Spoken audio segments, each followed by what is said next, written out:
Welcome back to the Fit Minute Podcast, Fitness for Real People, with your host, Gabrielle Mazar.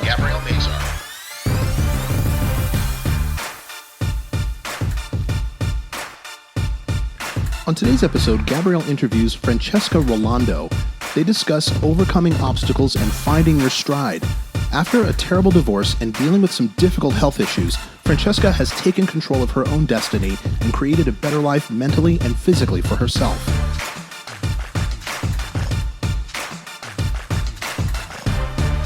And now here's your host, personal trainer and stretch therapist, Gabrielle Mazar.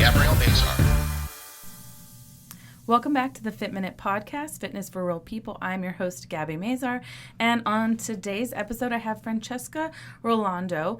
We're going to talk about a lot of different things today, from your physical health to your mental health to your diet. So welcome, Francesca. Thank you for having me today. Thank you for coming on. So you and I share a similar disease, similar autoimmune disease, Hashimoto's thyroiditis. So I've definitely experienced a lot of things, but I'm interested to hear what you've experienced with Hashimoto's. And can you go into what you went through before, how you got diagnosed, and kind of your treatment plan after that?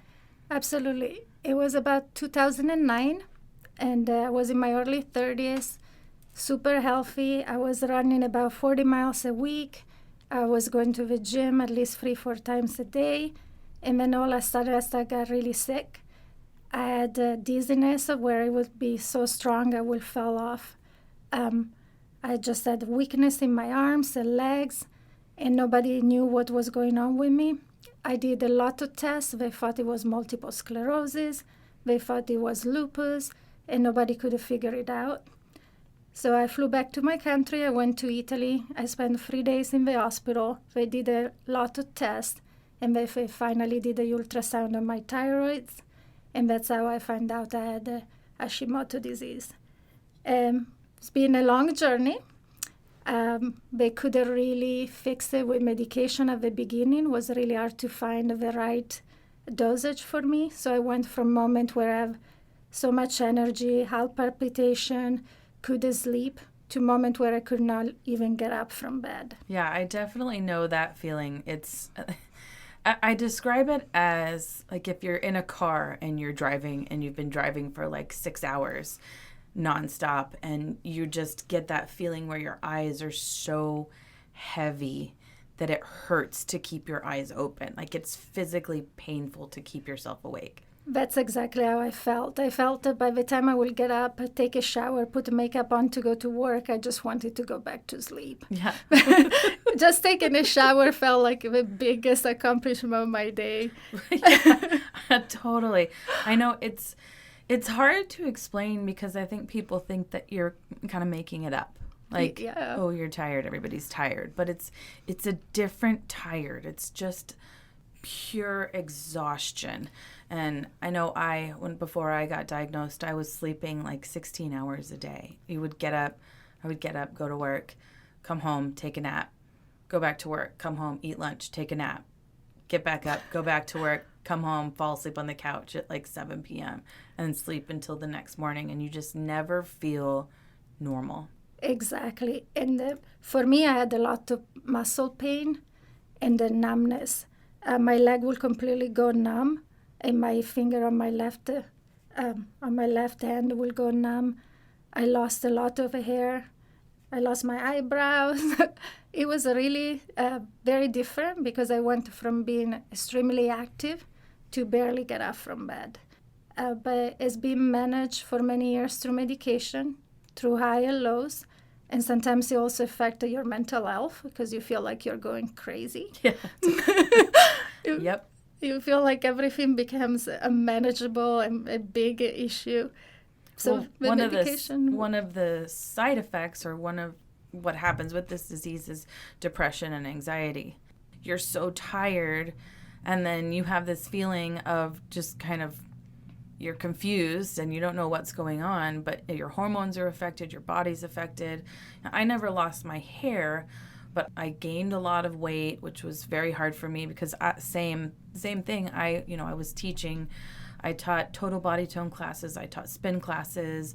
I was hiking 2 or 3 times a week and, exercising every day. And it's like all these things are happening and you're thinking, why is this happening? What's going on? Oh, it was the same for me. It was a kind of a yo-yo. I had every size in my wardrobe because I will go, depending on which medication we were trying, I will go from one size to size 0 to size 10 and everything in between. So it's always been a struggle.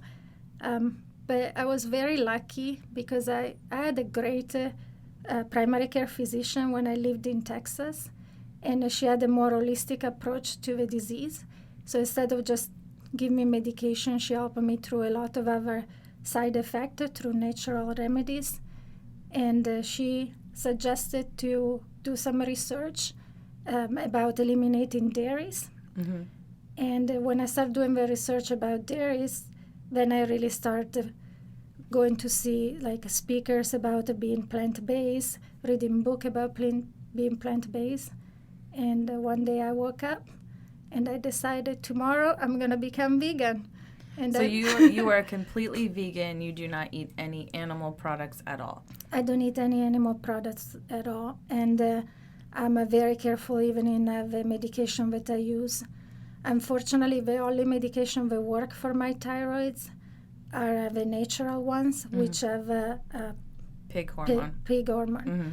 I try really hard to use the other medications, but the side effects for me were horrible. Yeah. I had heart palpitation that were extremely dangerous, was borderline getting heart attacks. Wow.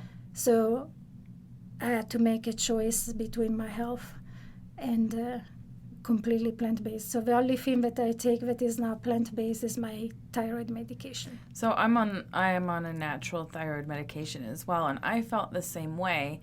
And I had a really hard time with doctors too. I saw quite a few of them, and I don't know if people know, but your thyroid, it has a very large range of what is normal, and what is normal for one person may be a little bit higher, and what's normal for another person may be a little bit lower. So it's hard to kind of gauge where your normal is and how you feel, optimal, where you feel your best. And when I was on Synthroid, I never felt good.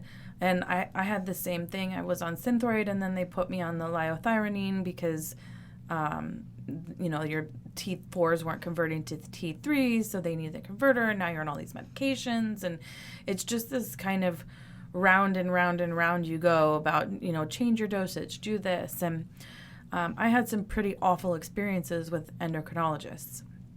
And my first experience was when I very first got diagnosed. I think I don't know if you had the same experience, but they're like, oh, you have Hashimoto's.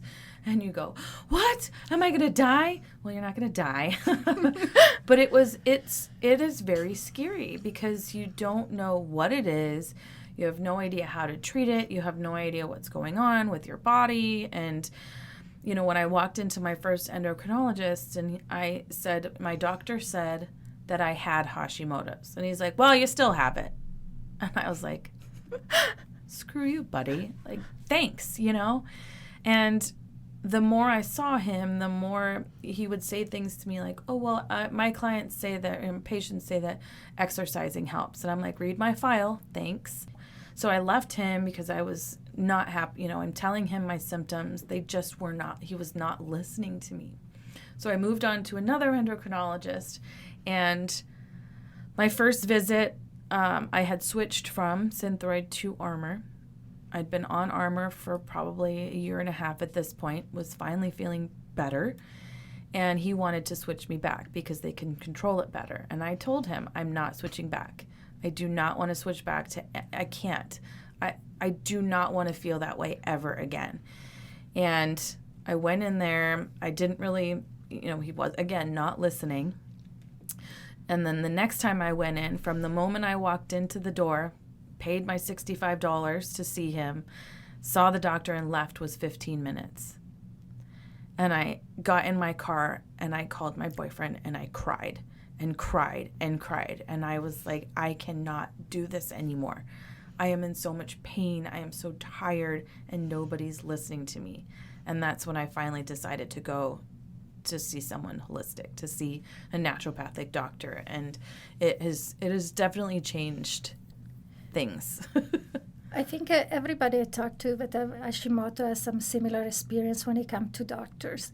I don't know if it's the way they're trained when they're medical school, but they really don't listen to the person. It seems like they have already decided what they're going to give you because that's what they know that works for some people. Well, and there a lot of autoimmune diseases are also very new, not new to the world, but new that we're discovering. So I think treating it, again, like I said earlier, is that people think that you're full of it.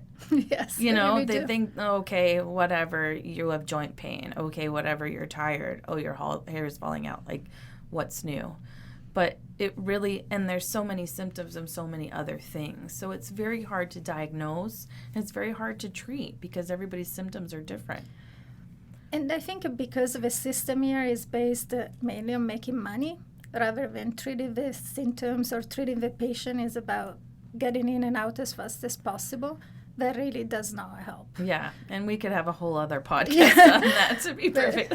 That's so true. But I told myself I was not going to talk about the healthcare system in the United States. But, you know, the European side of me comes out sometimes. It's very different, yes. But we'll leave that for another time. But for me, it was really life-changing when I discovered the plant-based lifestyle. So tell me a little bit. Did you have a hard time going 100% plant-based? No. And I know that everybody does, but I think because I was feeling so miserable, I didn't like the way I looked, I didn't like the way I feel, I didn't like my energy level. So making the switch was easy because I knew that it cannot possibly get worse than this. Mm-hmm. And I'm a foodie. I was a foodie before being vegan. I'm a foodie as a vegan. I love all the weird stuff. I will crave octopus and, you know, weird stuff. I loved it all, lambs. So everybody thought I was not going to last a week as a vegan. But I gave myself 6 weeks because I had a 6-week check for my thyroids. And after that, I saw that the results were already so much better in all of my labs because the thyroids affect everything. It affects cholesterol, it affects your liver, your cortisol level. It affects pretty much everything in your estrogen, body. Your progesterone. Exactly. All of it, yes. So after 6 weeks, I already saw so much improvement that I was like, this is it. This is the way to go. Mm-hmm. And that makes it so easy for me. So do you have a hard time finding places to eat? Do you eat mostly at home? How did you adjust to life switching to plant-based? Actually, there are so many places. And I moved to Arizona almost a year ago. And Phoenix has so many vegan restaurants. It's amazing. I love it. No, I find it very easy. And people are really accommodating. Even if you go to a non-vegan restaurant, if you ask, they make the changes that you need. Sometimes, instead of saying that I'm vegan, I say that I have food allergies because restaurants like to cater to people with food allergy. They don't want anybody to, have an allergy attack at the restaurant. So sometimes I say, hey, I cannot have this, I have allergy. But I eat out a lot. I don't eat fast food at all. I don't even remember the last time I had fast food. I don't do that, but I like restaurants. I like to go out and try new food. What are some of your favorite vegan restaurants here? In town? Uh-huh. Oh, I like them all. I like Green, New American, of course. That's one of my favorite. I like Casa Terra if you want a more upscale. Vegana Madre if you like Mexican. I like Verdura. The Giving Tree is really delicious. They have one in Sedona called Chocolate Tree, which is my favorite. Buckwheat waffle is amazing. I love my food. I really love my food. Well, it's nice to hear that you can still have such a good diet. I think a lot of times when people go vegetarian or go vegan, they go straight to like pastas and grains and they're not really eating a balanced diet, so you're not getting enough protein. You're not getting all the things that you need in your diet. So there are ways to switch to a vegan diet. I mean, I do not eat vegan. I like meat. I eat a balanced diet, but I do, and I think I would have a very hard time giving that up.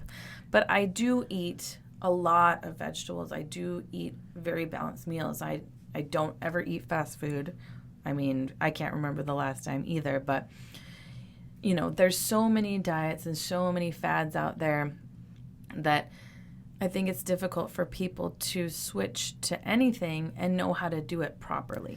I tried it all throughout my life. My first diet, I was 6 years old. I was a competitive gymnast, and at the time, it's not like now the gymnasts are very muscular. When I was in gymnastics, it was many, many moons ago. You have to be very petite. So I was on my first diet at 6 years old. So to say that I remember a time of my life where I didn't have some sort of diet going on, I would be lying. But since I started being vegan, I don't see it as a diet. It's a new lifestyle. Mm-hmm. And I work with a personal trainer now. He's not vegan, but he's very open to help me out to maintain my vegan lifestyle. And he gave me macros to follow. And people think that vegan cannot get enough protein. I have at least 100 grams of protein a day being vegan. Mm-hmm. So there are things like beans and lentils, yes. and even vegetables. Most vegetables have protein. Broccoli, spinach, there are ways to get it in. It's just doing it properly. Exactly. Mm-hmm. I'm Italian. I love pasta. I love my risotto, but I try to be very careful. Mm-hmm. So I pre-plan when I want those meals. But I don't want my life to be dictated by my food either, so I like to enjoy what I eat without regrets. So being Italian, did you find it difficult to give up cheeses and dairy? And cheese was the hardest part for me, because for me, like a treat meal mm-hmm. was always like a board with cheese and cold cuts, prosciutto. Right. So that was the little bit of a thing that I was worried about, but I found some great substitute. So you've had a lot of, not trauma, but let's say things that have happened in your life. You were in a bad relationship and went through a bad divorce, and that kind of led you. Do you think that led to your disease, having Hashimoto's? I don't know if it led to Hashimoto, but definitely led to a spiral of health issues. When I found out I was married for 10 years. We lived together, and 13 legally, because my divorce took 3 years before it was finalized. Mm-hmm. I thought I was in the most amazing marriage until I received a phone call from somebody telling me that my husband was having an affair. It turns out he was having multiple affairs with multiple women. Oh my gosh. Some found on Craigslist, prostitutes, other married women. He was in the military. He was stationed in Iraq at the time, and he was under investigation for adultery in Iraq. Oh, wow. It was a very traumatic experience, and about the same time I started to have symptoms. And my symptoms were so severe that they really thought I was having multiple sclerosis or some very dangerous and untreatable diseases. So I think stress really accentuates whatever symptoms the Hashimoto give you. Mm-hmm. And I notice in my daily life, whenever I'm a little bit more stressed, kind of all of the symptoms inflammation reappear. And flare-ups. Yeah. Mm-hmm.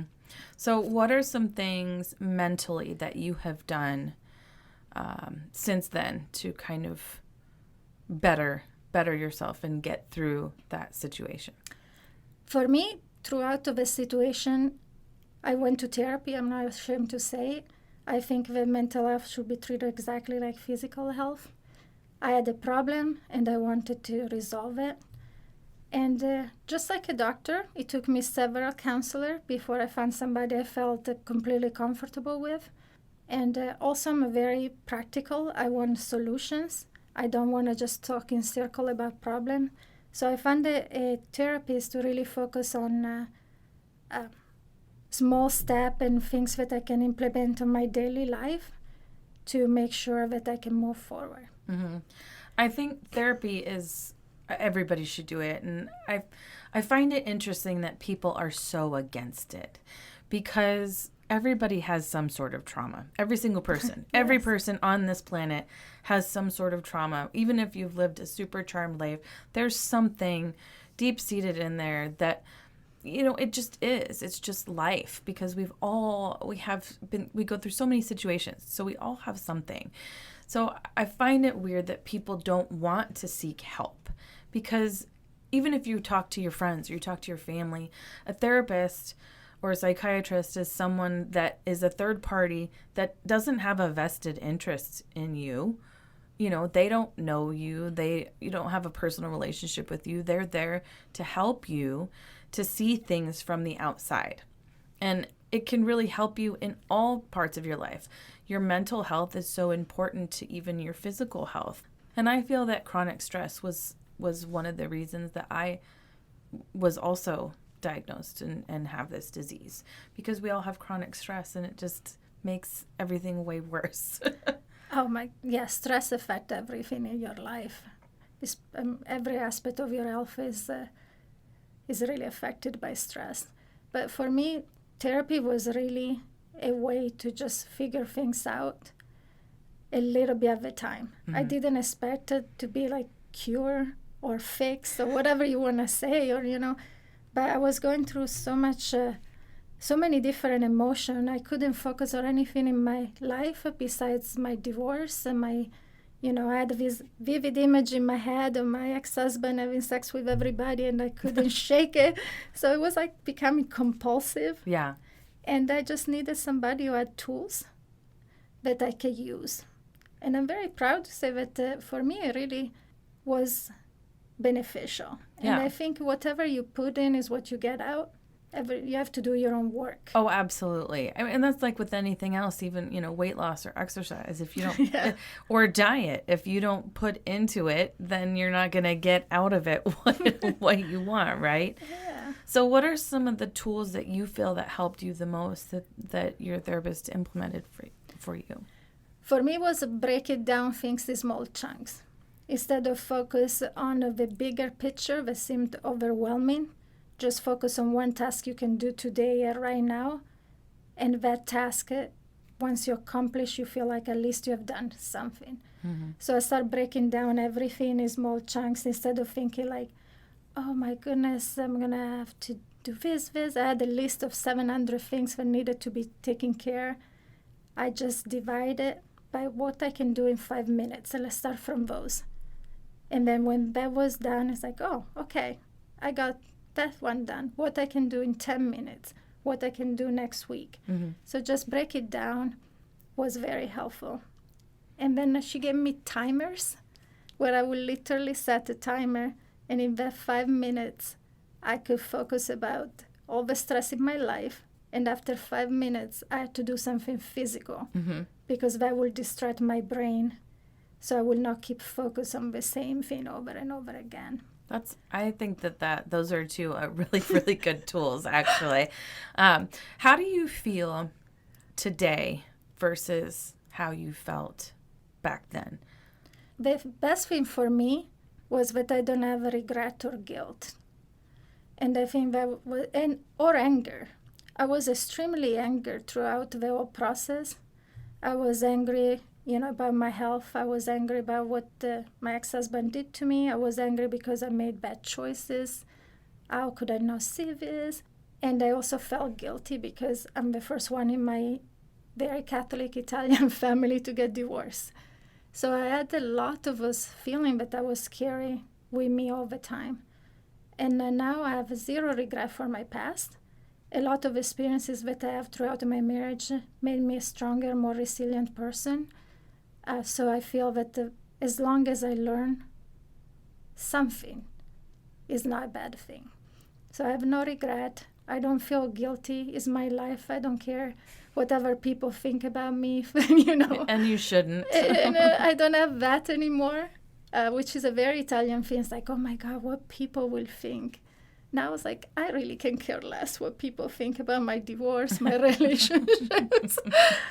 And also, I'm not angry. Yeah. I'm really not angry. My therapist said something that was, for me, life-changing. All of my friends keep telling me, you have to forgive, you have to forgive. Not for him, but for you, or you're always going to be angry. And my therapist was like, you don't have to forgive anybody. Forgiveness needs to be earned. If he has done nothing to earn your forgiveness, you don't have to forgive him. You just need to accept that this happened. And once you accept that it happened, you let go. And for me, that was like, oh, I don't have to forgive anybody. Good, I like that. You don't have to forgive anybody but yourself. By myself. Yeah. Right.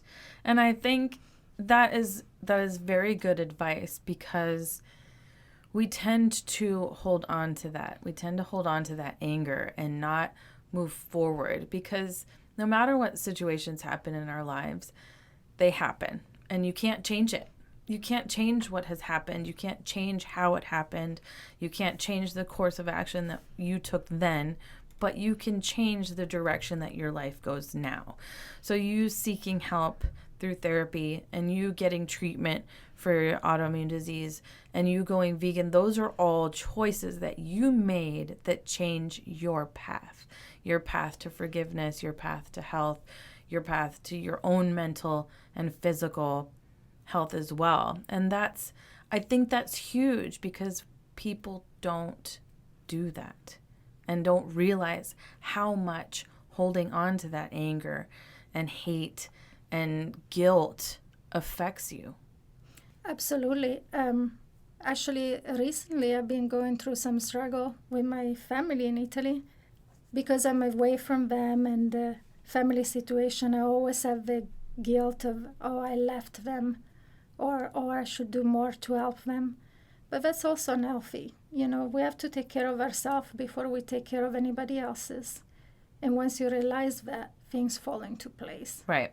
I saw that in my life, all the decisions that I made for myself, instead of worry what other people want, are the best decision I've ever made. Yeah. And it's not being selfish, it's being loving towards yourself. Right.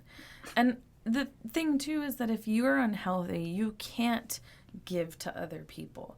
If your mental health isn't there, if your physical health isn't there, you can't be there for other people. And I think that that's something that people miss, too. A lot of times mothers tend to give. They give to their husbands, they give to their kids, and they don't give anything to themselves. But at the end of the day, if you're not healthy and you're not taking care of yourself, you're not able to give everything you can to the rest of your family. And you become resentful too. Absolutely. I admire women that have children. I really do. They're superhero to me. I don't know how they find enough time in their day to take care of everybody and everything. They don't sleep. I have great respect for all the mothers in the world. Yeah. I know that the way I am, I don't know if I will be able to do it.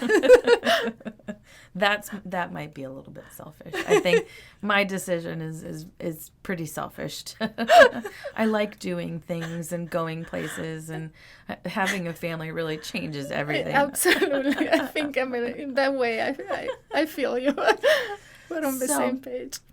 What advice would you give to someone going through something that, like you've been through, some sort of trauma or being diagnosed with a disease? What advice would you give to people? Be your own advocate. Ooh, I like that. Especially when you go through health issues. There is nobody who cares about you as much as you care about yourself and your health. Be the biggest advocate. Don't take a no for answers. Don't accept that, oh, that's the way it is. Mm-hmm. It doesn't have to be any particular way. It has to be the way that works for you. Absolutely. I love that. I think that is the best advice. And don't just take one person's answer as gold. You know, if you're not happy and you're not feeling the way that you should, seek help somewhere else. And you'll find, like you went through a number of therapists. I went through a number of doctors. You know, keep searching. You're right. Being that advocate for yourself is super important. nobody else cares about you as much as you do. No. Or hopefully you should care about yourself that much. Exactly. Well, thank you so much for coming on and sharing your story. I think that it's good to talk to somebody else that's gone through the same thing that I've been through, and I'm sure plenty of other people go through. And knowing that there's hope, there's light at the end of the tunnel, and there's definitely ways that you can get better mentally, physically. Maybe going vegan isn't the answer for you, but it could be for a lot of people. Everybody find their own ways. I'm not one of those vegans that believe, my way is the only right way. No, everybody find their own way to feel better, but you need to search for that way because it's not just appear in front of you. Right. Find what works for you. Try different things. Also, journal how you feel. I started journaling how I felt to see if I can notice different, like in my moods, in my energy level. So when you change something, keep track of the differences so you know if it really works. That really helped me a lot at the beginning. Perfect. Well, thank you so much for coming on. If anybody has any questions about anything we talked about today or any of the vegan restaurants here in the Phoenix area, you can feel free to contact me and I can get you some of that information. So thank you so much. Thank you for having me. It was a pleasure. Yep. Thank you, everybody, for listening, and we'll see you next week.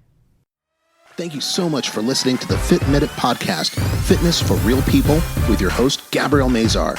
If you'd like more information on today's episode, you can find it in the show notes, or you can find it on Gabrielle's website at www.healthybodyworksaz.com. You can also find out more information about Gabrielle's fitness vacations. To find out more about this summer's Banff Fitcation and our fall Fitcation to New Zealand, visit www.healthybodyworksaz.com. Be sure to share the show, give this podcast a great review, and subscribe so you don't miss an episode. Join us next week to hear more stories from people just like you. This has been the Fit Minute Podcast, Fitness for Real People with Gabrielle Mazar.